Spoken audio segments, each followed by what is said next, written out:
From the Ticats Audio Network, this is Ticats Today with Steve Milton. It's Wednesday, April 17th. This is Ticats Today, and I'm Steve Milton.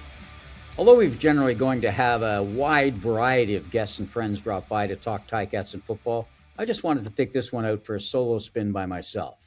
Rookies report to McMaster 3 weeks from tomorrow, and veterans arrive for main camp 3 days later, so I've been spending a lot of time anticipating the coming Tiger Cat season. Now, you definitely don't want to climb inside this brain, so over the next few minutes, I'll give you the Coles Note highlights. They'll be revisited and reanalyzed as time moves on, and the town team in its 10th season at the Donut Box begins to take shape. But first, the elephant in the room.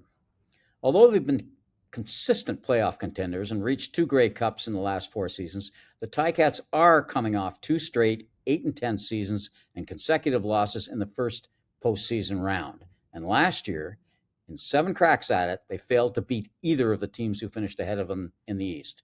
Is that good enough? Not nearly. So a lot to be proven here.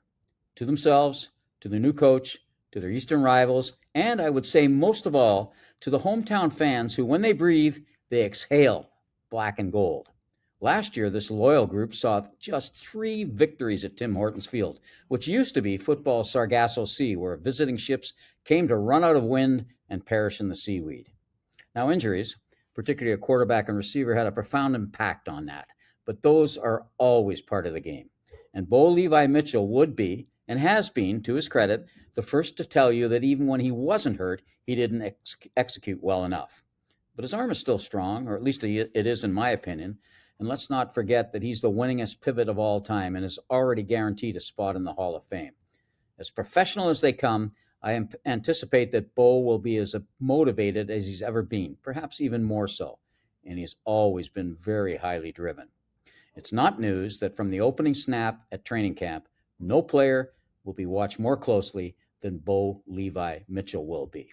But from the looks of the offseason signings, re-signings, and retentions, Bo Levi will probably have lots to work with.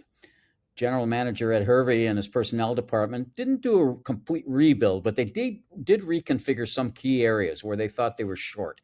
And that was loudly obvious by their off-season signings. Premier coverage back Jamal Peters, starting Canadian linebacker Jordan Williams, 1 million receivers, Canadian safeties, taller corners, and they bit the bullet and bit some salary cap to ensure that they got all-world Tim White back. They went out and got not only sack generators on the defensive line, one end to the other, but also high motors. This team needs to make life far more uncomfortable on opposing quarterbacks with pressures and takedowns, and do it as often as they can with just the front 4 to remove some of the pressure on the pass coverage guys. And they also signed enough good Canadian receivers, adding the likes of Luther Hakunuvanu and Brendan O'Leary-Orange, to increasingly important Keandre Smith and vastly underrated local boy Tyler Ternowski. So it's apparent that their ratio division will probably include 2 Canadian receivers. Ergo, they can often start a front 4 of all American players. Guys like Brandon Barlow and Dwayne Hendricks. They free agency to wade right underneath the nose of the Argonauts, along with their 16 total sacks. And they'll still have ratio flexibility there with the likes of Anthony Federico and Mo Diallo to rotate Canadians through the defensive trenches. And speaking of receivers, which we just were, they've got such a plethora coming in, they'll need their own locker room. Most dramatically, they've clearly aimed high, as in friendly giant high. Look up, look way up. My last count had, and this is stunning, 9 receivers coming into camp who soar 6'4" or taller. 3 of them 6'6" or beyond. That's a lot of catching radius. Now, generally accepted accounting principles say CFL defenses are usually well ahead of offense early in the year. But it seems to me this might be an exception for the Ticats this spring. I'm thinking that Bo Levi's offense, with sophomore Vlunderkid Taylor Powell right behind him, has to start by hitting the ground running. They know who can start and where, barring some serendipitous surprises. Scott Milanovich has a half-season familiarity with his quarterbacks, his running backs, half his receivers, and almost all of his line. And they're familiar with his systems and nomenclature. The defense is working in a lot of good, but new to the team players, so the offense might have to be the driver in the early going. I might go so far as to say they might have to carry the team through the first couple of games. On specials, they'll have to unearth a replacement for returner Tyreek McAllister, who's still in the NFL, but finding and nurturing run-back guys has never been a Ticat problem. And they'll start with the knowledge that with Mark Leggio's placements and Kari Vedvik's punting, their kicking game is more reliable than it was early last year when both their kickers left the team for personal reasons. Every year is a new one. And in the CFL, with its vast free agency classes, teams, even those that win the Grey Cup, can never return the same roster year to year. The Ticats are certainly no exception to that. From the first drill of training camp, one thing I'll be paying attention to is who, beyond the quarterbacks, emerges as the on-field leader. Some players, like center David Beard, do it quietly by their actions and ethics, and others are more vocal. I'm guessing that defensive tackle Casey Sales, among others, might be among the leaders up front. And perhaps, a bit surprisingly, because he's still early in his career, that safety Stavros Katsantonis will be a take-charge guy in the secondary. But I don't get to choose that, and fans don't get to choose that either.